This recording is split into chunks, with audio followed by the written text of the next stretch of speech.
खिलते रहे हैं, मैले पंख में ही पंकज खिलते रहे हैं। असंभव होने पर भी हृदय में संभव की आशाएं जीत की जलती रही है। असंभव होने पर भी हृदय में संभव की आशाएं हरदम जलती रही है। असंभव आज का सच है, असंभव आज का सच है, संभव होना है फिर भी। उठो वैरागियों, उठो वैरागियों, नव क्रांति का सूत्रपात करने का समय फिर आ रहा है। उठो वैरागियों, नव क्रांति का सूत्रपात करने का समय फिर आ रहा है। कि साधना की कठोर झंकार करने का समय फिर आ रहा है। नया संदेश ले फिर से, नई ज्योति जगे फिर से। उठो तपस्वियों जागो, उठो तपस्वियों जागो, नया लक्ष्य साधने का समय फिर आ रहा है। कि तपस्या का परम श्रृंगार करने का समय फिर आ रहा है, फिर आ रहा है, फिर आ रहा है।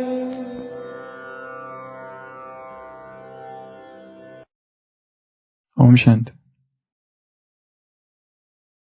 जगत भर की रोशनी के लिए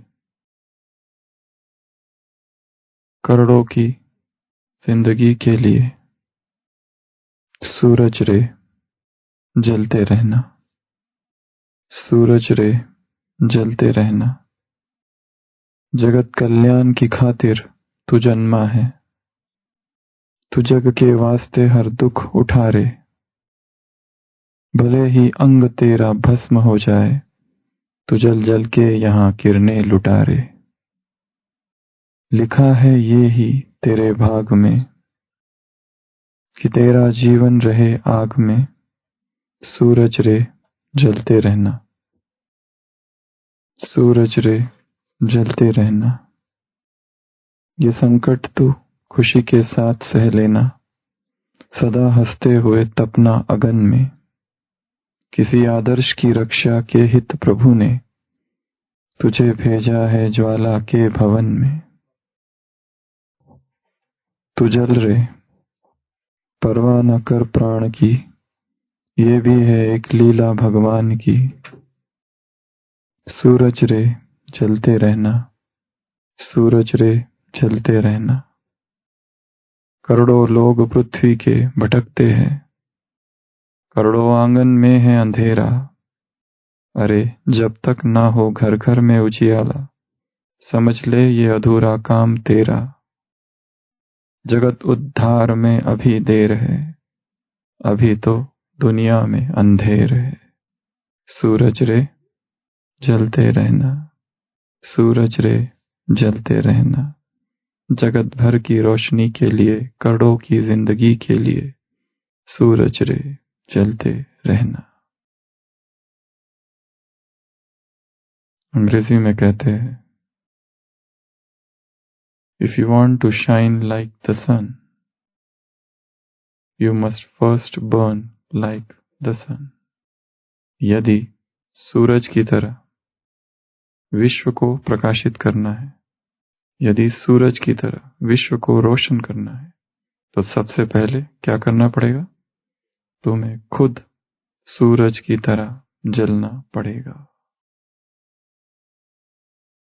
भले ही अंग तेरे भस्म हो जाए, तू जल जल के यहाँ किरणें लुटा रे। लिखा है यही तेरे भाग में। क्या लिखा है भाग्य में? कि तेरा जीवन रहे आग में।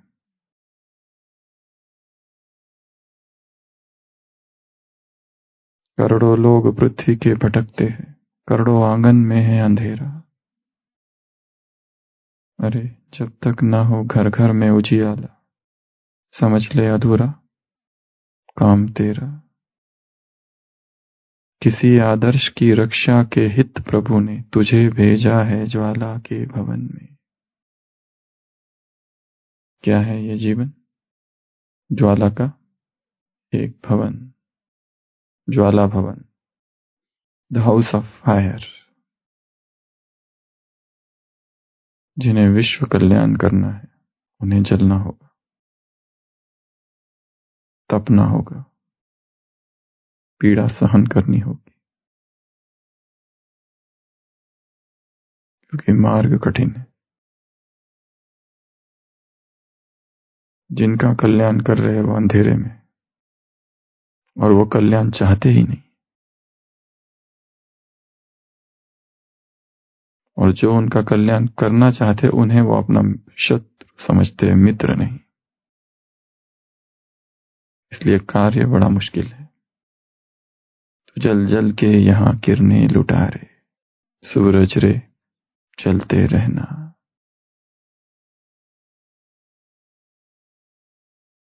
आनिक भट्टी का आज का 54वां दिन। यात्रा लंबी है, मार्ग बहुत नाजुक है, सफलता असफलता होती रहेगी, परंतु आगे बढ़ते जाना है, रुकना नहीं। सुबह की साकार मुरली। यहां भीड़ का कायदा नहीं है,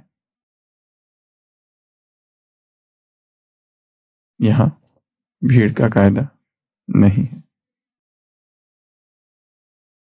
अगर भीड़ मच जाए तो तुम पढ़ नहीं सकोगे, इस यात्रा में तुम आगे नहीं बढ़ सकोगे। अगर सारे ही ब्राह्मण प्राणी की यात्रा में आ गए तो गुप्त वेश में सारा कार्य चलता रहेगा। सुबह की साकार मुरली। भीड़ का कायदा यहां नहीं है, गुप्त वेश में सारा कार्य चलता रहेगा।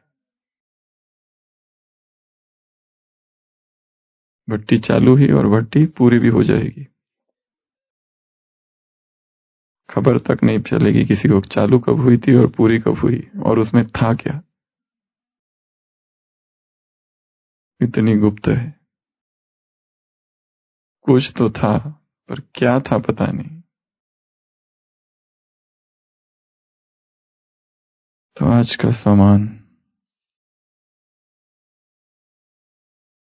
5 जनवरी 2023। मैं रूहानी वाइब्रेशंस फैलाने वाली आत्मा हूं। चिंतन, वृत्ति से वाइब्रेशंस कैसे फैला सकते हैं। योगाभ्यास, व्यर्थ के वाइब्रेशन से परे समर्थ स्थिति में स्थित हो। मास्टर ज्ञान सूर्य बन। अपनी पावरफुल वृत्ति रूहानी वाइब्रेशंस द्वारा वायुमंडल को सतोप्रधान बनाने का अभ्यास करें। तो आज सारे दिन भर के लिए कौन सा कार्य है? व्यर्थ के वाइब्रेशन से परे समर्थ स्थिति में स्थित हो। मास्टर ज्ञान सूर्य बन। अपनी पावरफुल वृत्ति, पावरफुल वाइब्रेशंस द्वारा वायुमंडल को सतोप्रधान बनाने का अभ्यास करें। ये आज का कार्य है।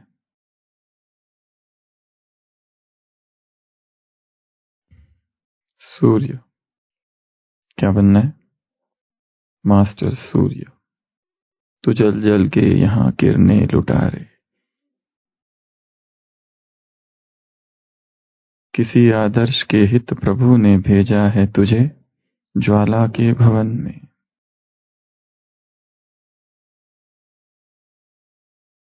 अंग तेरे भस्म हो जाए तू जल जल के यहां किरणें लुटा रे।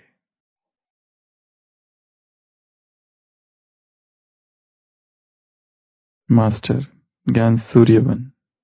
अपनी पावरफुल वृत्ति रूहानी वाइब्रेशंस द्वारा वायुमंडल को सतह प्रधान बनाने का अभ्यास करें। तो ये है आज का कार्य। मैं रूहानी वाइब्रेशंस फैलाने वाली आत्मा हूँ। मैं मास्टर ज्ञान सूर्य हूँ। मैं व्यर्थ को समाप्त कर रूहानी वाइब्रेशंस, रूहानी वृत्ति द्वारा वाइब्रेशंस फैलाने वाली आत्मा हूँ।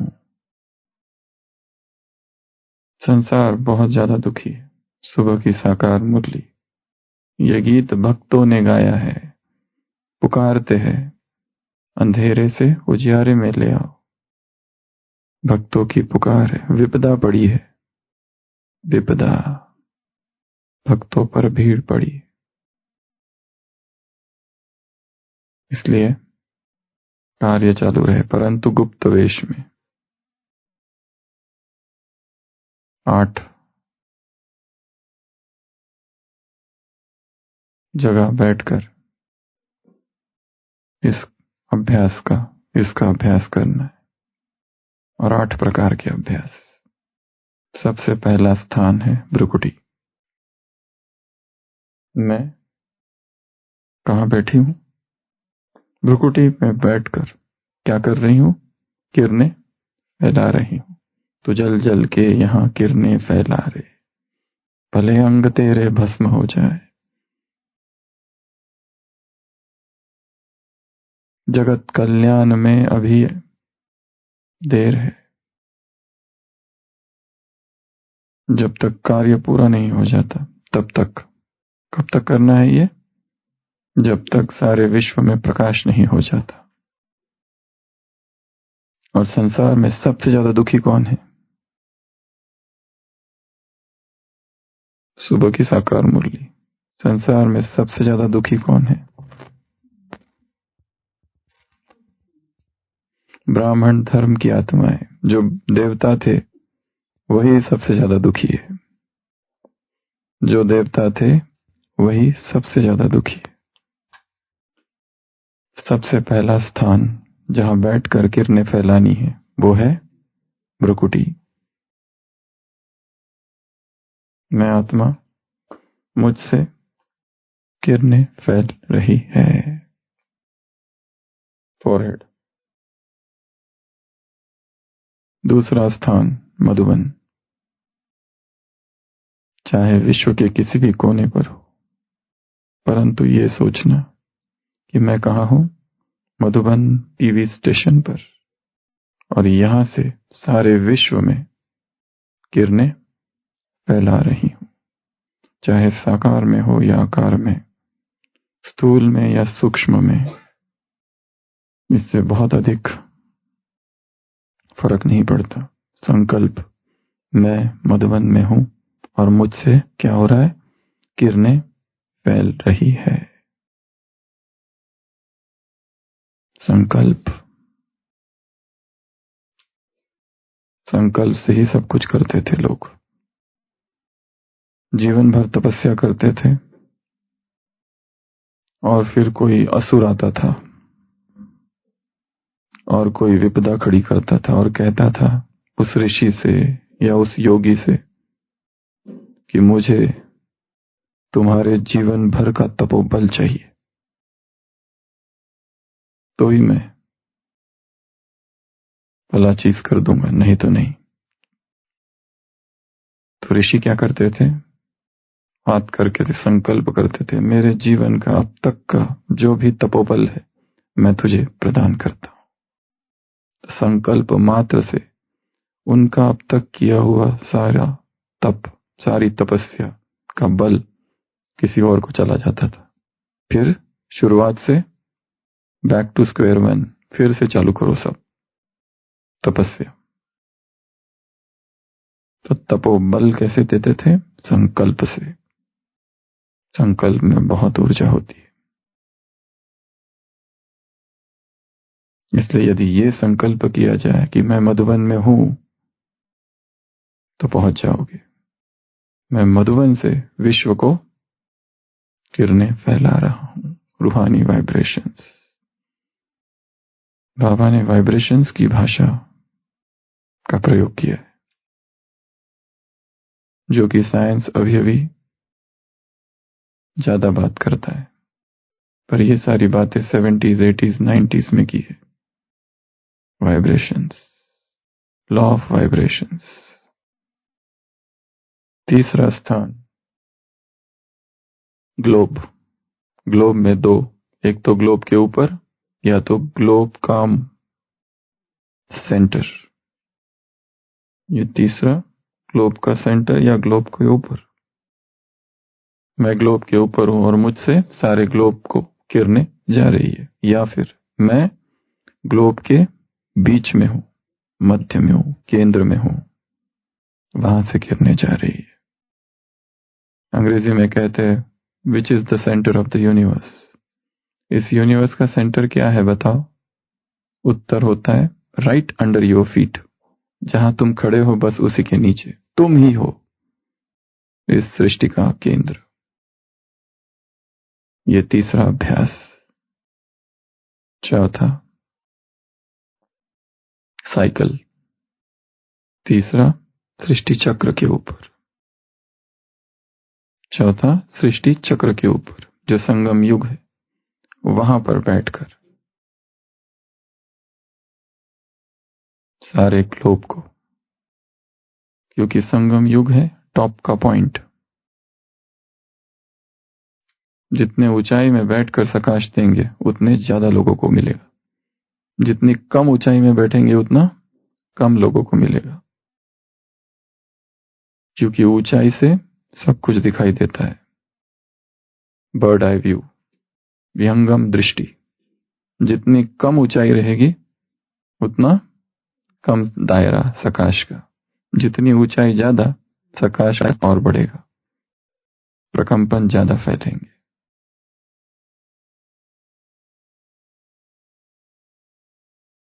छोटा बच्चा अपने पिताजी से पूछता है भगवान कितना बड़ा है?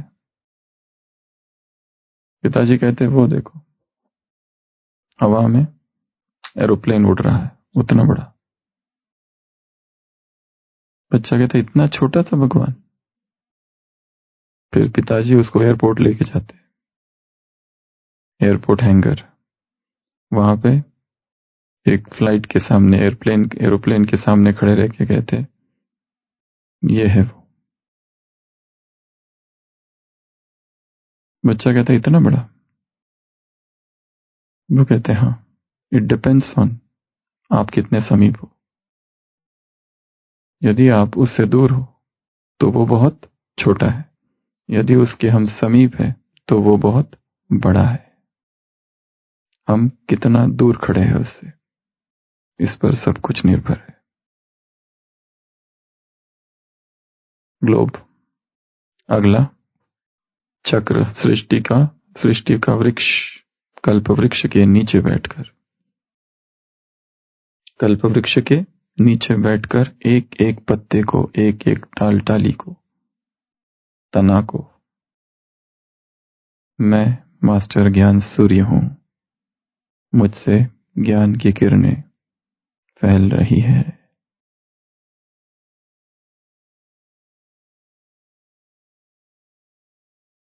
मैं पोषण कर रहा हूं इस वृक्ष का। सुबह की साकार मुरली। मैं श्री कृष्ण नहीं हूं, मैं रुद्र हूं, मैं सोमनाथ हूं, तुमको ज्ञान सोम रस पिलाता हूं। तुमको क्या करता हूं? ज्ञान सोम रस पिलाता हूं। मैं इस सृष्टि वृक्ष जो है कल्प वृक्ष के नीचे बैठा हूं और सारे वृक्ष की पालना कर रहा हूं, और सारे वृक्ष को क्या पिला रहा हूं? सोमरस। वो पीने के बाद और कुछ पीने की, खाने की इच्छा नहीं है। आत्माएं तृप्त हो गई है, संतुष्ट हो गई है, भरपूर। अगला सूक्ष्म वतन में बैठकर,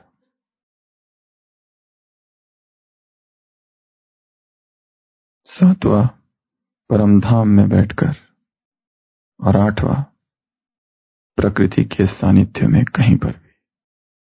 ये 8 स्थान है जहां पर बैठकर विश्व की आत्माओं को प्रकाश देनी है, प्रकाश पहुंचानी है, संदेश पहुंचाना है।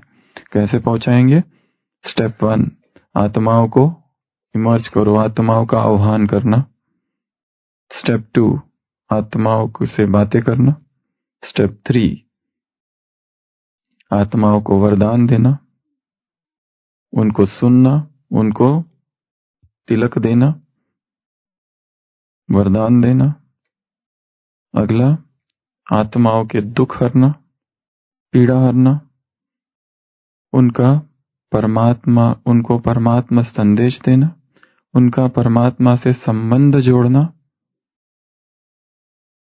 ये सारे काम करने हैं और उन आत्माओं को फिर लास्ट में शरीर छोड़कर मुक्ति धाम में जाते हुए भी देखना। ये सारे काम करने, आत्माओं का आह्वान करना, आत्माओं को इमर्ज करना, आत्माओं से बातें करना, आत्माओं को सांत्वना देना, उन्हें दुख से छुड़ाना, विपदा पड़ी है उन पर,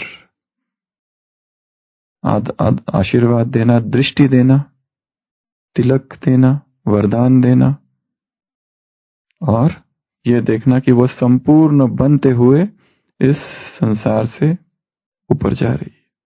इतने सारे कार्य है हमारे।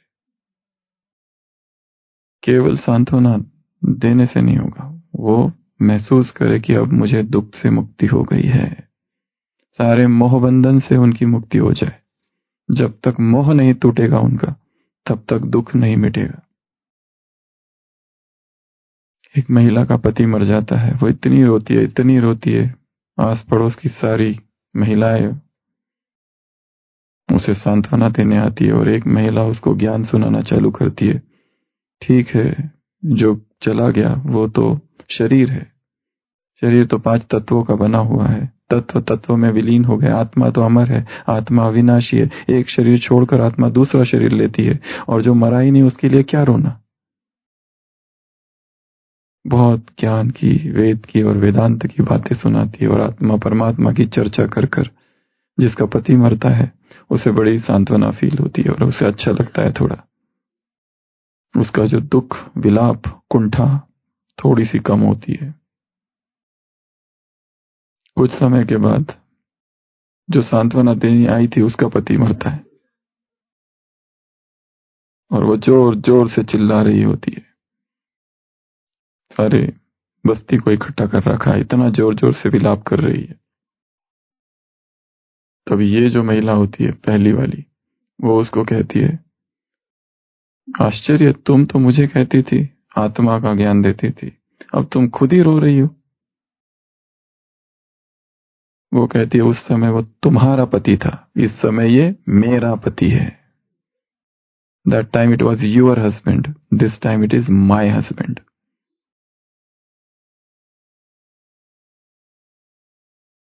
संसार मोह में है, और मोह की रगें बहुत बहुत गहरी है, और ये विनाशी संबंध है। सुबह की साकार मुरली, अविनाशी संबंध केवल एक बाप से, सबसे ऊंचा संबंध केवल और केवल शिव बाबा से है, इसके अलावा और किसी से नहीं है, हो ही नहीं सकता। वो जिस्मानी संबंध है। वो पति पत्नी का उदाहरण दिया है बाबा ने, ये पतियों का पति आया है।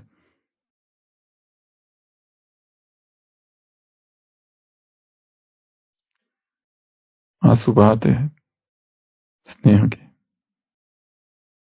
प्रकृति के सानिध्य में बैठना और सकाश देना। तो कितने स्थान हुए? 8। पहला, ब्रिगेडी, कहीं जाने की आवश्यकता नहीं, यहीं बैठे बैठे जहां हूं वहीं से किरणें फैलाना चालू। और सबसे पहले तो अपने ही शरीर में किरणें फैलाओ। बहुत उत्तेजना है, दुर्गंध है विकारों की, इस सड़ांध को पहले मिटाओ। पवित्र प्रकंपनों से इस देह को शुद्ध बनाओ। Mucus free, chemical free, toxin free, disease free, old age free, death free.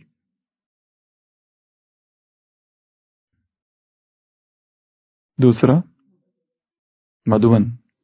Madhuban top का स्थान है, बेहद का क्लब है, बेहद का एयरपोर्ट है, हरिद्वार है, दिलवाड़ा है, सबसे ऊंचा पॉइंट है इस संसार का। वहां बैठकर विश्व में किरणें फैलानी है चारों तरफ। तीसरा, सृष्टि का ग्लोब, सृष्टि के ऊपर या तो बैठ जाओ या खड़े हो जाओ, या बैठो या खड़े हो जाओ, और मेरे पैरों से पूरे ग्लोब में किरणें फैल रही है, सारा ग्लोब पावन हो रहा है। या फिर ग्लोब के भीतर चले जाओ। बैठे बैठे ये अनुभव करो कि मैं ग्लोब के नीचे धंसता जा रहा हूं। अभी यहां बैठा हूं योग में, फिर धीरे धीरे धीरे धीरे धीरे धीरे नीचे पहुंच गया। कहां पहुंच गया? सेंटर पॉइंट पर। यहां ऊपर से आते आते यहां, अभी यहां से किरणें ग्लोब को फैलानी सब तरफ। कितना अच्छा अभ्यास है ये।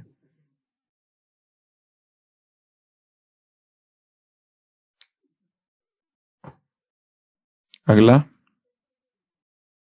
सृष्टि चक्र। साइकिल को इमर्ज करो, टॉप पॉइंट पर आ जाओ, यहां बैठो और सारा चक्र देख सकते हो यहां से, ऊपर से। सतयुग, त्रेता, द्वापर, कलयुग। कैसे आत्माएं चक्कर लगा रही है। आत्माओं को नीचे से उतरते देखो, फिर उनको सतयुग त्रेता में देखो, द्वापर कलयुग में देखो। कलयुग में देखो क्या चल रहा है, कितने दुखी है, कितने उदास है, कितनी पीड़ा में है, कितनी बीमारियों से ग्रसित है लोग, कितनी बीमारियों से ग्रसित है। यंग अभी 1 घंटा पहले एक पेशेंट आया, उम्र उसकी है 34, बेहोश, बीपी था उसका 250, वेंटिलेटर पर डाला। आइस रिएक्टिव नहीं है, हो सकता है बहुत बड़ा ब्लीड हुआ है। अभी सीटी स्कैन के लिए भेजा है 15 मिनट पहले, पर बचने की संभावना बहुत कम है। यहीं का लोकल, हॉस्पिटल के बाजू में ही रहता है, कुक है, पर दारू पीने की आदत है बचपन से। रिश्तेदार इतने सारे, हॉस्पिटल में कम से कम 10, 30, 40 लोग थे अभी रिश्तेदार। एंग्शियस, चिंतित, क्या होगा, कुछ भी करके बचा लो, संभावना कम है। यंग, 31 एज है शायद, 34 एज। संसार किस ओर जा रहा है? व्यसन, बीमारियां, दुख।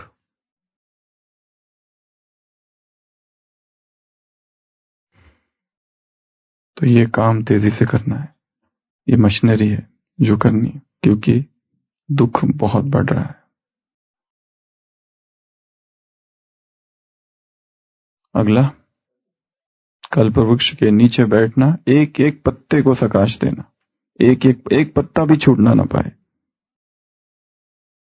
और उस दिन बताया था ब्राह्मणों का भी एक कल्पवृक्ष है। कौन सा? जिसमें एक टाली है कुमार, कुमारिया, माताएं, अधर कुमार, टीचर, मधुबन निवासी। यह भी एक ब्राह्मणों का वृक्ष है। यह भी कोई कम सुख दुखी नहीं है। और सबसे बड़ा दुख इस समय ब्राह्मण परिवार में यदि कोई है तो वो है शरीर की बीमारियों का दुख। कोई भी नहीं है जिसको कुछ ना कुछ बीमारी नहीं है, कुछ ना कुछ चल ही रहा है। और वो कुछ ना कुछ उसके पुरुषार्थ में सबसे बड़ी बाधा है, चाहे वो कहे या न कहे। पुरुषार्थ हो ही नहीं पा रहा है उसकी वजह से। और जो मान्यताएं है उसमें चिपकाव है। इसलिए कहा जाता है प्राणिक यात्रा में सबसे बड़ी बाधा कौन सी है? समाज और मान्यताएं, बिलीफ सिस्टम्स। उसके अतिरिक्त और कोई बाधा नहीं है। क्रेविंग बाधा नहीं है, ये खाने की इच्छा, ये खाऊं वो खाऊं, ये छूटता नहीं वो छूटता नहीं, ये सब बहुत माइनर है। मूलभूत बाधा जो है वो है मान्यता, बिलीफ सिस्टम्स, समाज, नियम। उसी में जकड़ गए। परंतु समय के साथ नियम बदलते हैं और बदलने ही चाहिए, अपडेटेड। कोई किताब यदि पढ़नी है तो पहले हम ये पूछेंगे वो कब की किताब है, किसने कब लिखी है, उसका लेटेस्ट एडिशन क्या है वो मुझे बताओ। उसी को बिलीव करना है, क्योंकि ज्ञान अपडेटेड हो रहा है, प्रतिपल अपडेटेड हो रहा है। जिस व्यक्ति ने किताब लिखी 10 साल पहले, वो खुद आज उसके बारे में अब वैसे नहीं है, अब बदल चुके। यहां तक कि इस क्लास में जो कल कहा गया था वो आउटडेटेड हो चुका है। इसलिए आज अभी जो कहा जा रहा है लेटेस्ट, वही सत्य है। और हो सकता है ये जो है कल बदल जाएगा। इसीलिए नॉलेज अपडेट होते रहता है, प्रति पल अपडेट होता रहता है, समय के अनुसार, काल अनुसार, परिस्थिति अनुसार अपडेट। अर्थात नॉलेज मूल तो वही रहेगा, परंतु किस तरह से वो रहेगा, करने के तरीके उसके। अभी हमारे पास वो वाला फोन नहीं है, हेलो ट्रिंग ट्रिंग ट्रिंग, वो फोन कौन यूज करता है अभी? लैंडलाइन। अगर कोई कहे कि मुझे वही चाहिए तो क्या कहेंगे उसको? अभी मीडिया सब बदल गया है, समय बदल रहा है और उस अनुसार हम भी बदल रहे हैं, टेक्नोलॉजी में बदल रहे हैं, परंतु मान्यताओं में नहीं बदल रहे।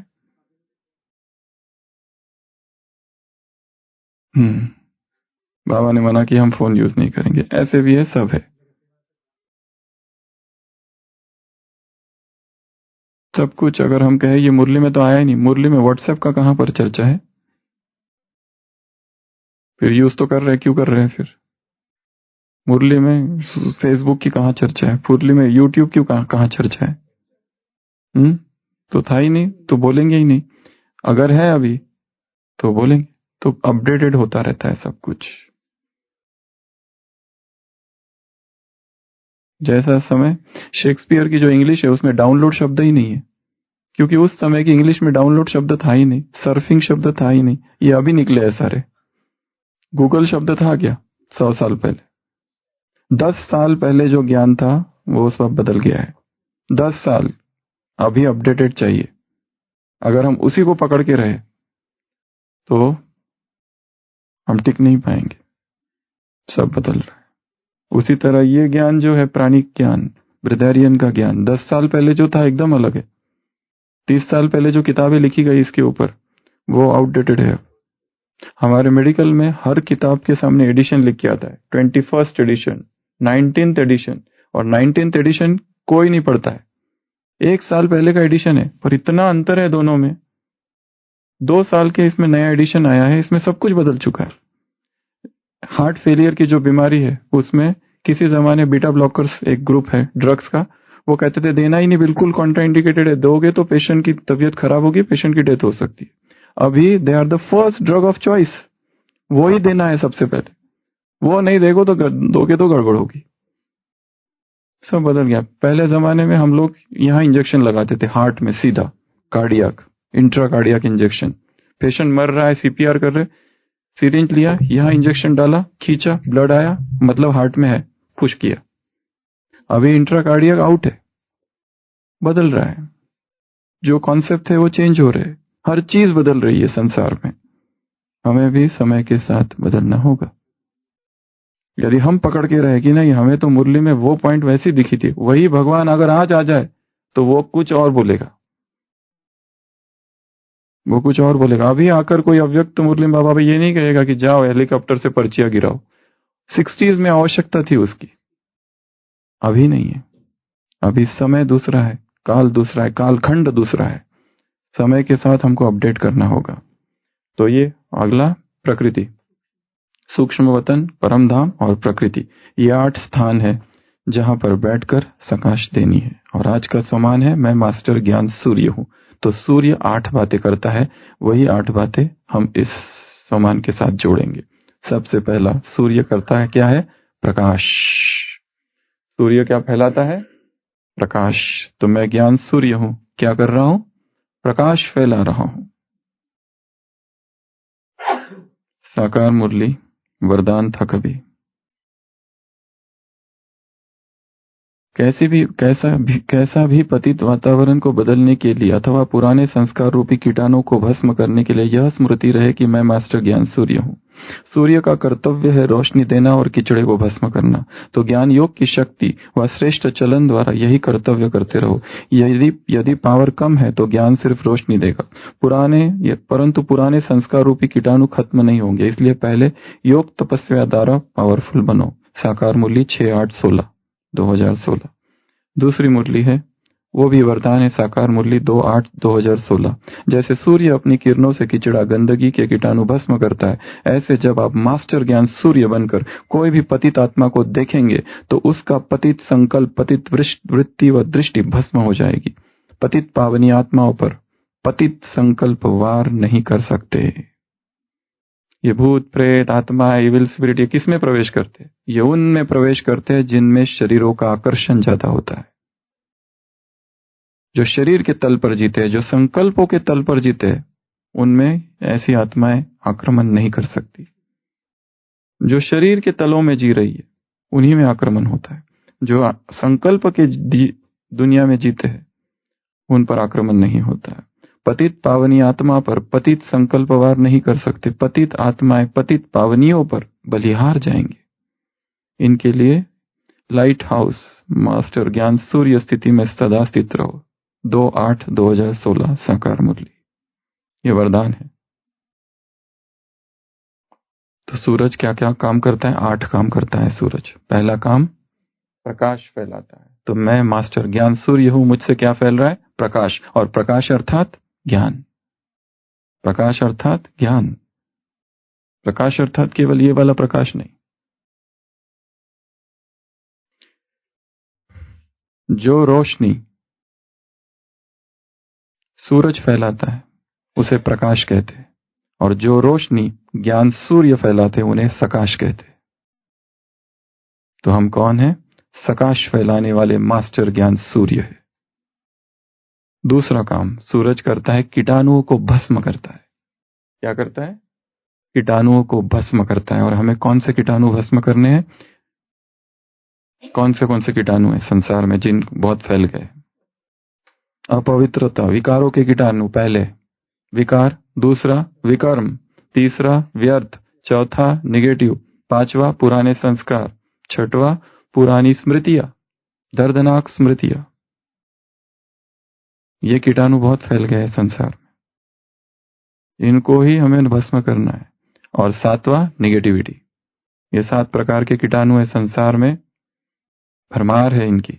हर घर में, हर मन में निगेटिविटी है, विकार है, विकर्म है, पुरानी यादें हैं, पुराने संस्कार भरे पड़े हैं। विकार है, विकर्म है, पाप है, दुख है। इतना दर्द है। विलाप करते हैं। हम देखते हैं जब कोई पेशेंट होता है, भले सब कुछ पता है उस पेशेंट के बारे में, जाने वाला है, 10 दिन से वेंटिलेटर पे चल रहा है, फिर भी जब डेथ होती है इतना विलाप, बात मत पूछो।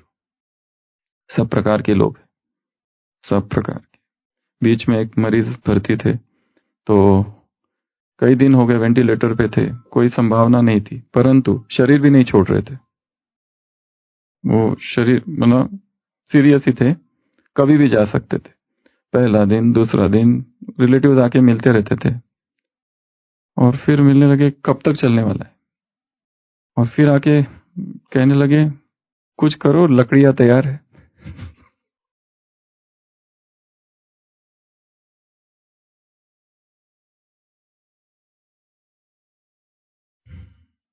मन बहुत बदलता है मनुष्य का। तो दूसरा काम सूरज क्या करता है?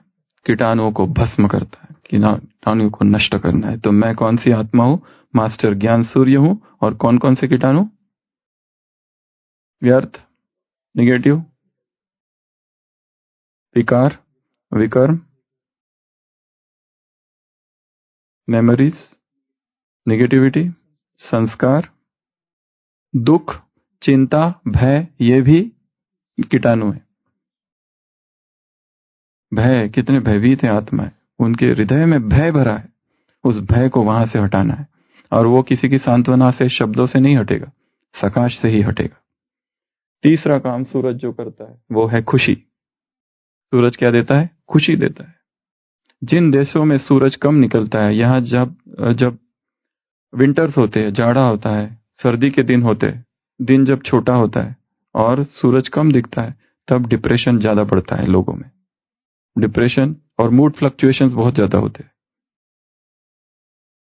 मूड फ्लक्चुएशंस होते हैं, मूड बदलता है, उदासी लगती है जब सूरज ने, जिन देशों में सूरज कम दिखता है वहां पे डिप्रेशन ज्यादा है।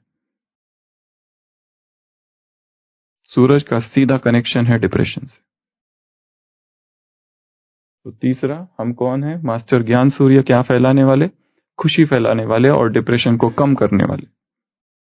आत्मा डिप्रेस्ड है, कैसे डिप्रेशन को दूर किया जाए? सीधा आकर कहते हैं कि डिप्रेशन की गोली चालू है, परंतु डोज थोड़ा, मुझे लगता है डोज थोड़ा बढ़ाना चाहिए। खुद ही बोलते हैं थोड़ा बढ़ा दो डोज, क्योंकि वो इतने सालों से गोलियां ले रहे हैं कि उन्हें भी कुछ समझ में आ रहा है कि पहले ये गोली काम करती थी, अभी ये नहीं काम कर रही, अभी इसको चेंज कर दो, कोई दूसरी अच्छी वाली गोली चालू करो डिप्रेशन। हाँ, और दूसरी गोली चालू करो कोई।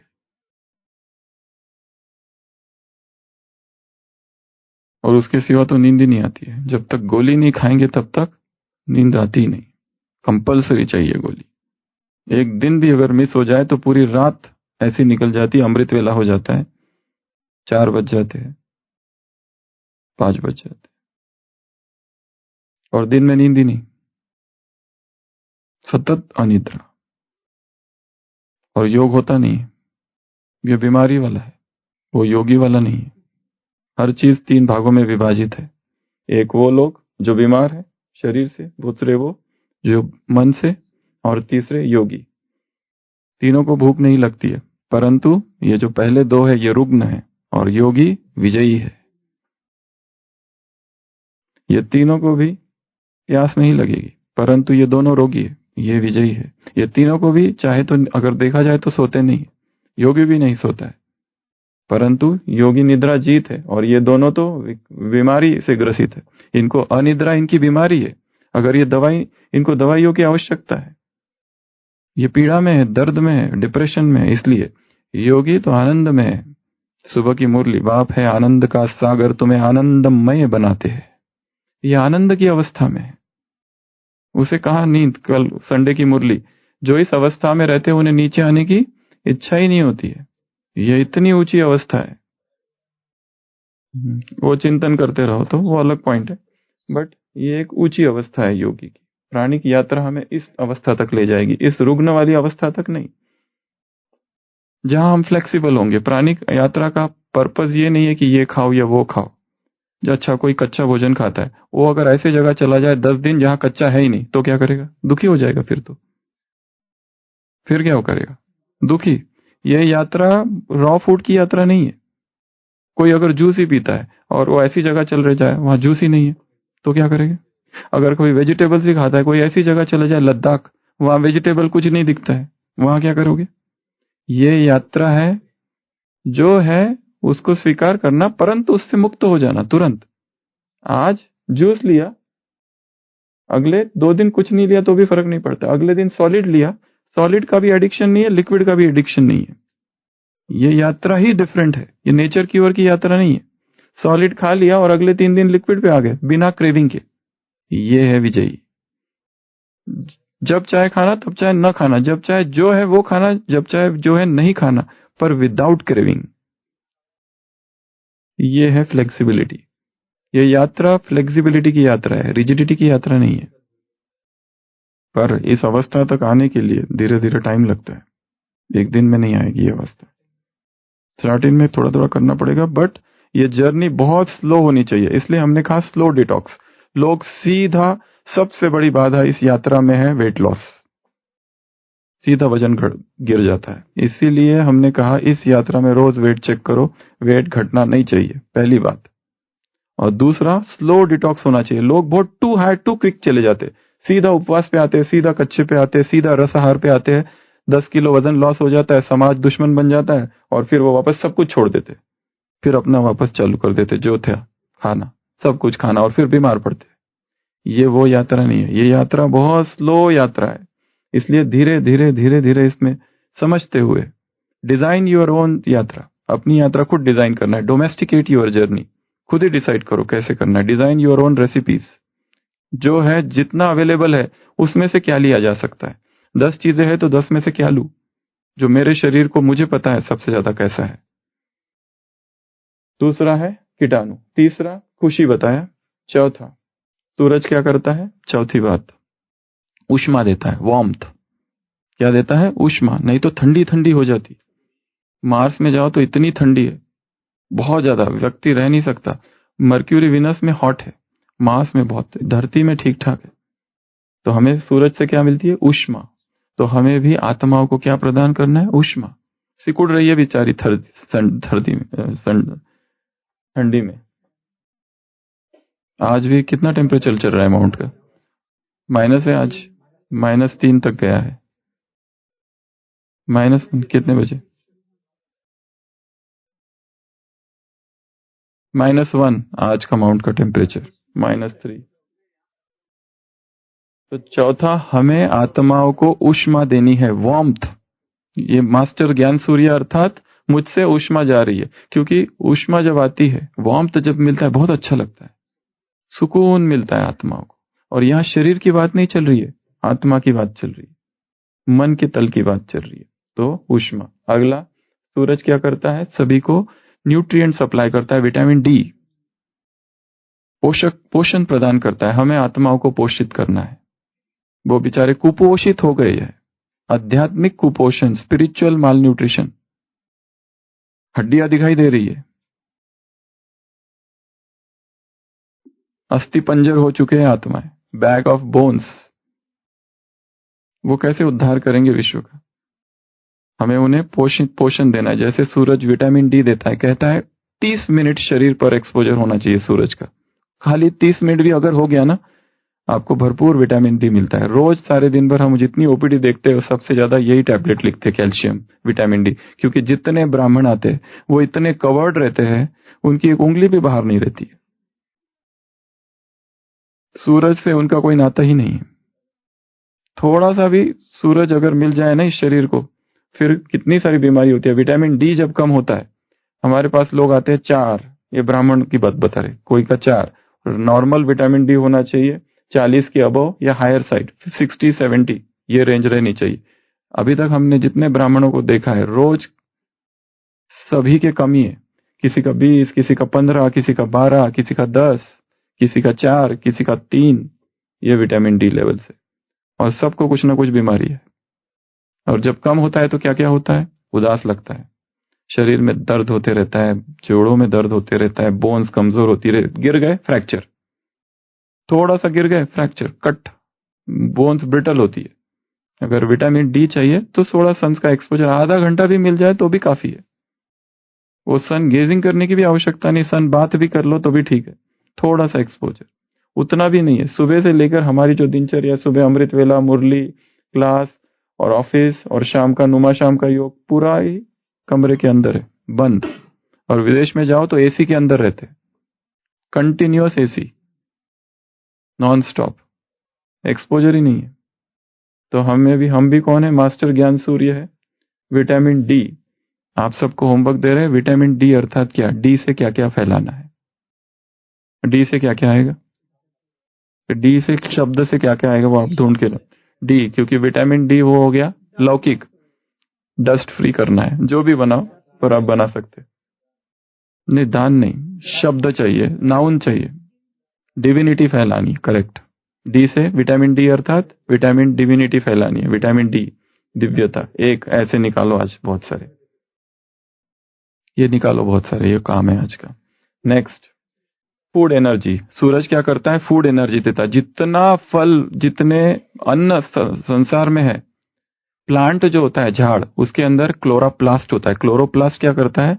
झाड़ में एक ताकत होती है कि झाड़ सूरज की किरणों को लेकर उसको भोजन में रूपांतरित करता है और अन्न तैयार होता है। क्लोरोप्लास्ट होता है क्लोरोफिल, उसको कहते हैं प्लांट फोटोसिंथेसिस। तो सूरज सबसे ज्यादा काम कौन सा? जितना अन्न धरती पर पक रहा है, वो कौन पका रहा है? सूरज। तो हमें क्या करना है? ऊर्जा भरनी है, फूड एनर्जी। जैसे वो सूरज फूड एनर्जी देता है, हमें देनी है डिवाइन एनर्जी आत्माओं को। तो मैं मास्टर ज्ञान सूर्य हूं, मुझसे क्या जा रही है? एनर्जी जा रही है आत्माओं को। एनर्जी उनको मिल रही है। अभी आत्मा एनर्जी लेस है, एनर्जी नहीं है उनमें। लोग दारू बीड़ी सब छोड़ना चाहते हैं, पर कैसे छोड़े? वो कहते बताओ, आप बताओ कैसे छोड़े, हम कुछ भी करने को तैयार है। और जो बताते करते, 4 दिन करते, 5 दिन करते, फिर वही हाल, सेम।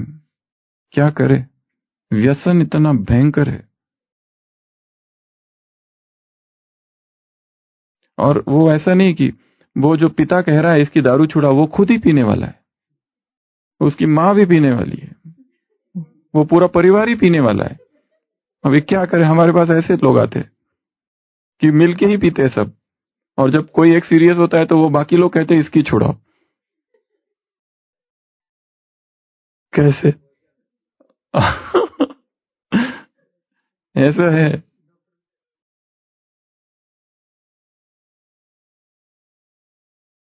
फूड एनर्जी, तो सूरज क्या करता है? Food energy. अगला, सूरज का काम है बारिश गिराना, प्रेसिपिटेशन। सूरज क्या करता है? सुखाता है पानी को, ऊपर जाता है पानी, बादल बनता है, और सोचो अगर सूरज ना होता तो बारिश ना होती, ठंड भी नहीं पड़ती। सूरज का काम क्या है? बारिश।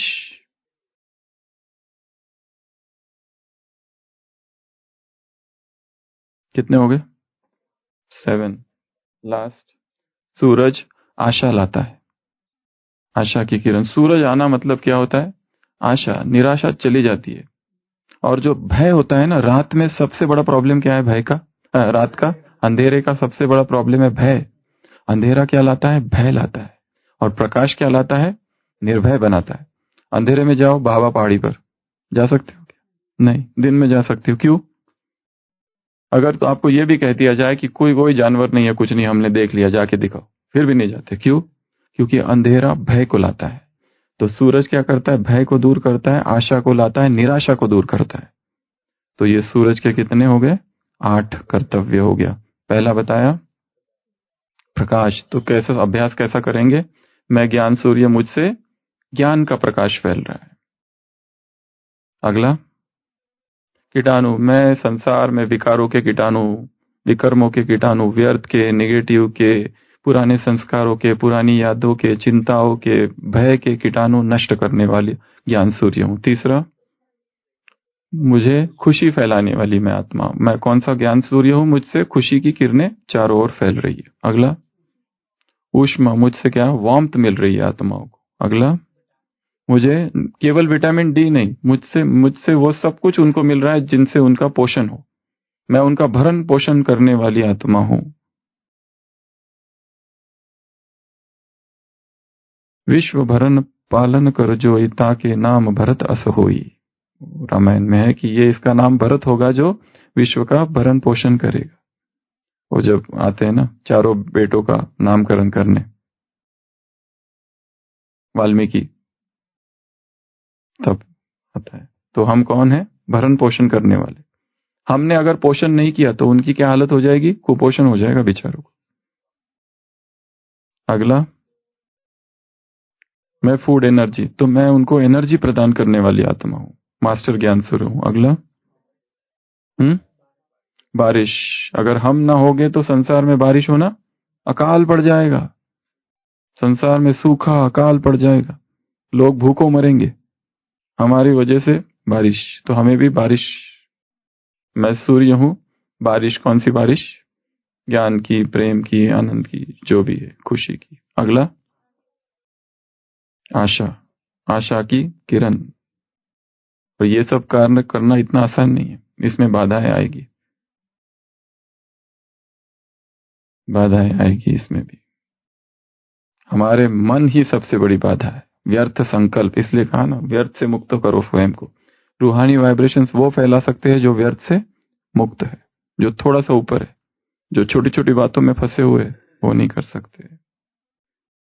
जगत भर की रोशनी के लिए, करोड़ों की जिंदगी के लिए, सूरज रे चलते रहना। जगत कल्याण की खातिर तू जन्मा है, तू जगत के वास्ते हर दुख उठा रे। भले ही अंग तेरे भस्म हो जाए, तू जल जल के यहाँ किरणें लुटा रे। लिखा है यही तेरे भाग्य में। क्या लिखा है तेरे भाग्य में? कि तेरा जीवन रहे सदा आग में, तुझे आग में रहना पड़ेगा।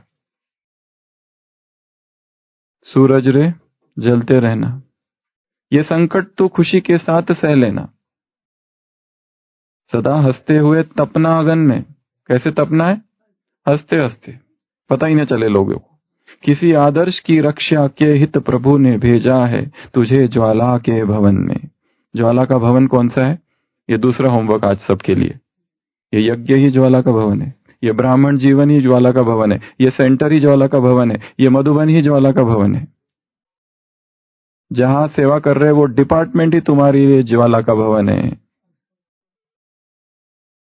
किसी आदर्श की रक्षा के हित प्रभु ने भेजा है तुझे ज्वाला के भवन में। तू जल रे, परवाह ना कर प्राण की, कि ये भी है एक लीला भगवान की। करोड़ों लोग पृथ्वी के भटकते हैं, करोड़ों आंगन में है अंधेरा। अरे जब तक ना हो घर घर में उजियाला, समझ ले काम अधूरा तेरा। जगत उद्धार में अभी देर है, अभी तो दुनिया में अंधेर है। सूरज रे, सूरज रे, जलते रहना। जगत भर की रोशनी के लिए, करोड़ों की जिंदगी के लिए सूरज रे, चलते रहना। शांति।